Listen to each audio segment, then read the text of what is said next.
എല്ലാവർക്കും ബ്യൂട്ടി ലൈഫിലേക്ക് സ്വാഗതം. നമ്മുടെ ബാത്റൂം എപ്പോഴും നല്ല ക്ലീൻ ആയിട്ടിരിക്കുക എന്നുള്ളത് നമ്മളുടെ എല്ലാവരുടെയും ആഗ്രഹമാണ്. പക്ഷേ എല്ലാ ദിവസവും നമുക്കിതുപോലെ നല്ല ക്ലീനായിട്ട് ബാത്റൂം വയ്ക്കാനും ചിലപ്പോൾ സാധിച്ചെന്ന് വരില്ല. എപ്പോഴെങ്കിലുമൊക്കെ നമ്മുടെ ബാത്റൂമിന് നല്ലൊരു ഡീപ്പ് ക്ലീനിങ് ആവശ്യമായിട്ട് വരാറുണ്ട്. അപ്പോൾ ഈ സമയത്തായിരിക്കും നമുക്ക് കൂടുതലായിട്ടും മടിയും തോന്നുന്നത്. അപ്പോൾ ഇങ്ങനെയുള്ള സാഹചര്യത്തിൽ നമ്മുടെ ബാത്റൂം നല്ല വൃത്തിയായിട്ട് പെട്ടെന്ന് കഴുകിയെടുക്കാൻ പറ്റുന്ന ഒരു ടിപ്പാണ് നമ്മൾ ഇന്നത്തെ വീഡിയോയിലൂടെ ഷെയർ ചെയ്യുന്നത്. അപ്പോൾ അതെന്താണെന്ന് നോക്കാം. അപ്പോൾ ചാനൽ ആരെങ്കിലും ആദ്യമായിട്ട് വിസിറ്റ് ചെയ്യുന്നവരുണ്ടെങ്കിൽ പ്ലീസ് ഈ ചാനൽ ഒന്ന് സബ്സ്ക്രൈബ് ചെയ്യുക. നിങ്ങൾക്ക് നോട്ടിഫിക്കേഷന് വേണ്ടിയിട്ട് ആ ബെല്ലൈക്കൺ കൂടെ എനേബിൾ ചെയ്യുക. നമുക്ക് വീഡിയോയിലേക്ക് കിടക്കാം. അതിനായിട്ട് ഞാനിവിടെ ഒരു ബൗൾ എടുത്ത് വെച്ചിട്ടുണ്ട്. ഇതിലേക്ക് നമുക്ക് ആദ്യം വേണ്ടത് ഒരു അര ഗ്ലാസ് വെള്ളമാണ്. സാധാരണ വെള്ളമാണിത്. അര ഗ്ലാസ് ഒഴിച്ചു കൊടുത്തിട്ടുണ്ട്. പിന്നെ ഇതിലേക്ക് വേണ്ടത് വിനീഗറാണ്. ഒരു 1/4 ഗ്ലാസ് എന്നുള്ള അളവിൽ വിനീഗർ ചേർത്ത് കൊടുക്കാം.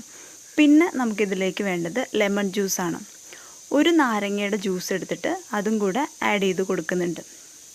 പിന്നെ നമുക്കിതിലേക്ക് വേണ്ടത് ഉപ്പാണ്. 1 ടീസ്പൂൺ ഉപ്പ് ഇതിലേക്ക് ചേർത്ത് കൊടുക്കുന്നുണ്ട്. ഇനി നമുക്ക് വേണ്ടത് ബേക്കിംഗ് സോഡയാണ്. 1 ടീസ്പൂൺ എന്നുള്ള അളവിൽ ബേക്കിംഗ് സോഡ ചേർത്ത് കൊടുക്കുന്നുണ്ട്. ബേക്കിംഗ് സോഡ ചേർത്ത് കൊടുക്കുമ്പോൾ നന്നായിട്ടൊന്ന് പതഞ്ഞ് വരും. അപ്പോൾ നമുക്കിത് നല്ലതുപോലെ ഒന്ന് മിക്സ് ചെയ്ത് കൊടുക്കാം. അപ്പോൾ നമുക്ക് കാണാം നന്നായിട്ട് പതഞ്ഞ് പൊങ്ങി വരുന്നുണ്ട്. അപ്പോൾ കുറച്ച് കഴിയുമ്പോൾ അത് മാറിക്കോളും. ഈ സമയത്ത് നമുക്കിതിലേക്കൊരു ലിക്വിഡ് സോപ്പ് ചേർത്ത് കൊടുക്കാം.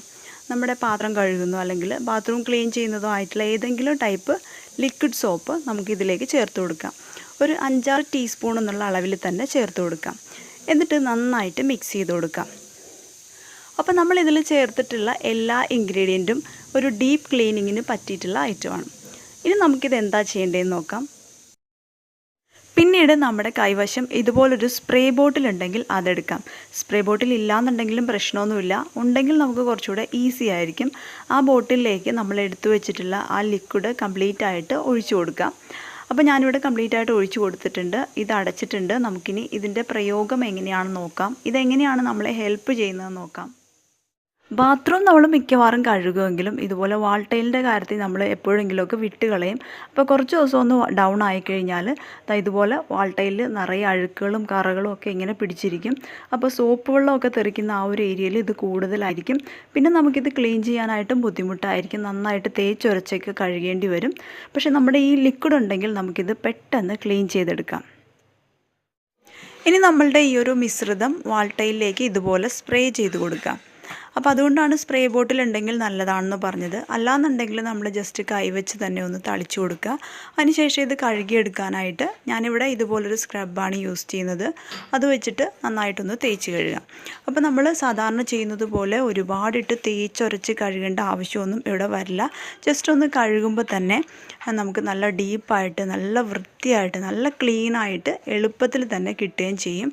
അപ്പോൾ അത് നമ്മൾ വെള്ളം ഒഴിച്ച് കഴുകുന്നുണ്ട്. അപ്പോൾ തന്നെ നിങ്ങൾക്ക് നേരത്തെ കഴിഞ്ഞുള്ള ആ ഒരു ഡിഫറൻസ് എന്താണെന്ന് മനസ്സിലാകും. അപ്പോൾ എല്ലാവരും ട്രൈ ചെയ്ത് നോക്കണം. വളരെ ഈസി ആയിട്ടുള്ളൊരു മെത്തേഡാണിത്. ഇപ്പോൾ നിങ്ങൾക്ക് കാണാം ജസ്റ്റ് കഴുകിയപ്പോൾ തന്നെ വാൾ ടൈൽ നല്ല ക്ലീനായിട്ട് നല്ല തിളക്കത്തോടു കൂടെ കിട്ടിയിട്ടുണ്ട്. അപ്പോൾ എല്ലാവർക്കും വളരെ യൂസ്ഫുൾ ആയിട്ടുള്ളൊരു മെത്തേഡാണിത്. എല്ലാവരും ട്രൈ ചെയ്ത് നോക്കുക.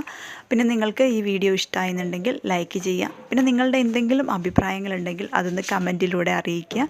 പിന്നെ ഇതുവരെ ഈ ചാനൽ സബ്സ്ക്രൈബ് ചെയ്തിട്ടില്ലാത്തവർ പ്ലീസ് ഒന്ന് സബ്സ്ക്രൈബ് ചെയ്യുക. അതോടൊപ്പം തന്നെ ആ ബെല്ലൈക്കൺ കൂടെ എനേബിൾ ചെയ്യുക.